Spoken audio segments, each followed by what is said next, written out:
Every day seems to get worse for Dragon Age the Veilguard, and we have huge, disastrous numbers for you today, as we now have an insider affirming that sales are a big problem for Bioware, and the player base seems to have also dropped off, a very bad sign for an RPG, especially in its second week, as these games usually compound in player bases. We'll get to both pieces of news in just a moment. Smash that like and subscribe button, everybody. Please join us here as we talk about all things, especially science fiction and fantasy related.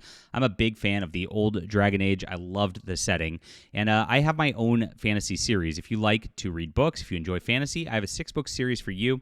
Great setting as well. You'll enjoy this. I do honor to my characters all the way through. And check it out and support our channel. It's in the description below. And thank you guys so much. We've had a huge weekend for people reading this whole series all the way through. I do recommend just plowing through that series because it builds so nicely.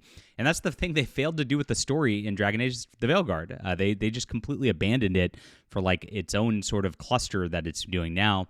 They don't know how to write, and it shows, and they should have hired me. Oh, well, they made a big mistake.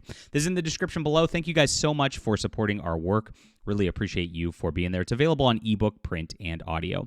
Okay, so Dragon Age now has a second insider affirming the terrible sales that's going on. The first one we talked about last week, and this is what they're saying. Endymion claimed the game sold only 500,000 copies in a little over a week. He stated, "This is from my same source I shared with my previous Dragon Age pre-order numbers, which was in my video a few days back. Apparently, according to them, pre-orders for the Veilguard were even less than initially thought.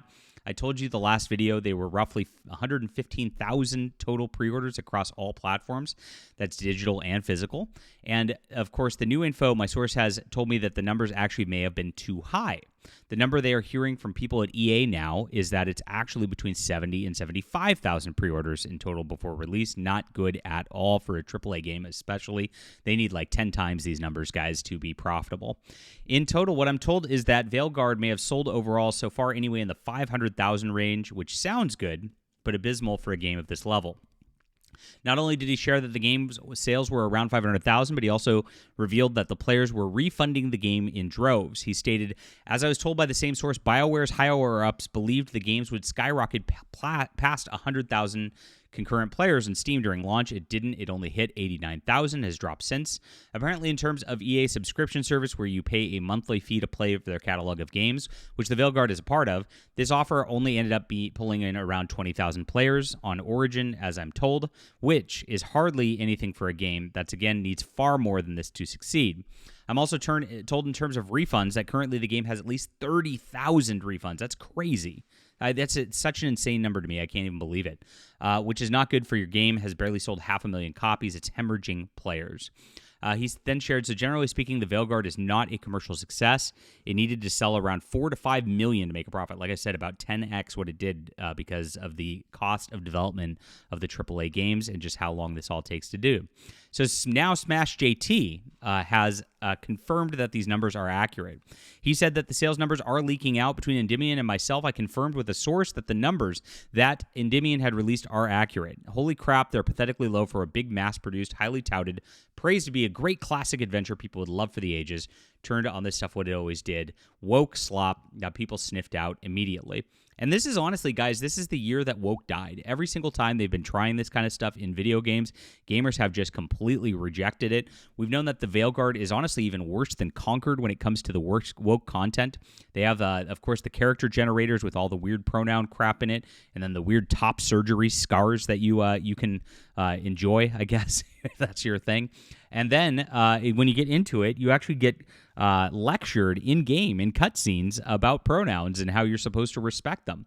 To a weird scene where you're like, the characters are made to do push-ups for misgendering somebody. It's absolutely crazy. This is not a fantasy game that anybody wanted. It doesn't make sense in the context of a fantasy society, and they are just trying to insert their 2024 woke nonsense onto everything, and it's not working. And in case you don't just believe industry rumors, now the game's player base is just completely collapsing. So now Dragon Age the Veilguard's peak player counts has declined 30% from its all-time high in just a week. It hit a peak concurrent player count of 89,000 on Sunday, November 3rd. That was its biggest, its first weekend. A week later, the peak player count only hit 61,000, a decline of 31%. Now, this is a big deal, like I said, for an RPG. These are types of games where people binge like 80, 100 hours on games. So you would think that into the second week that people would still be playing it from the first week, and then new people would be getting the game because it still seems to be selling at least in the top 30 on Steam. It collapsed pretty quickly there as well. And because of that, you'd see a compounding amount of players playing.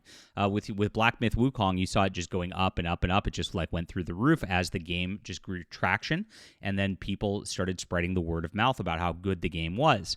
But the word of mouth has been that this game sucks. Everything around it, from the art design to the stories to the characters to just the glitchiness of all of it, is just a complete disaster. And this is because they had woke people putting wokeness into the games rather than actually trying to create something good for 10 full years. This is crazy. So a 31.7% decline since last week. For a comparison, Baldur's Gate 3 hit an all-time peak concurrent player count of 875K. So yes, Baldur's Gate 3 did more than 10 times what Dragon Age did on its first week. That's the type of numbers they needed to be a success. A week later, the peak player count had only declined by about 7%. You can see because of that compounding group. It hit its all-time peak in its second weekend, right? On its second Sunday, it reached its peak of 814,000 players. So it saw its peak of concurrent players counts increase by 7% from weekend to its second weekend. Baldur's Gate had a 76% higher peak concurrent player count percent than the Veilguard in the last 24 hours even. So if you can see it here, like I said, this is how RPGs work. It's pretty obvious. Like, people buy the game, they get really excited about it. There's a drop-off as people have to work during the week, right? They come back the next weekend strong, and then more people actually play the game because there's more sales. Now, with the third week, sales start to decline, and people have started finishing the game by that point. And so that is where it starts to drop. And that is a pretty natural cycle. But that second week peak should be the peak when things really hit its biggest. And since the Veilguard people tuned out, they absolutely got destroyed on that level. You can see exact same trend for Elden Ring, right? This is how the RPG settings work, as I mentioned before. So very, very bad news for Dragon Age. They know that they're in huge trouble at Bioware. As we covered last week, they've actually mentioned that they're probably not even focusing on any DLC for this. And Bioware is notorious for their big downloadable content packages. They always push out big updates so that players can keep playing the games in these situations. But that's not going to be the case on Dragon Age: The Veilguard. They've completely abandoned it already. They know it's a failure. They know that gamers have rejected this. And they've moved on forward, as the developers have already said, to Mass Effect's next release, which we don't know how far that off is, but oh my gosh, if you think that Dragon Age is bad, I got to be more worried for a new Mass Effect after Andromeda's complete cluster. That already destroyed the franchise. I don't think they're going to have much going on there.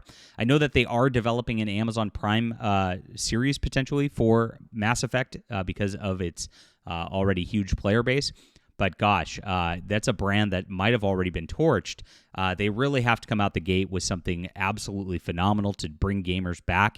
And they have to bring gamers back from Dragon Age too, because now BioWare's just got the stench of woke on it. People know exactly what to expect from a company like this, and they've completely rejected it. All right, leave a comment down below with what you think about this. My friends, please hit the like and subscribe button. Join us here. And, of course, these articles are on Fandom Pulse, also in my description below.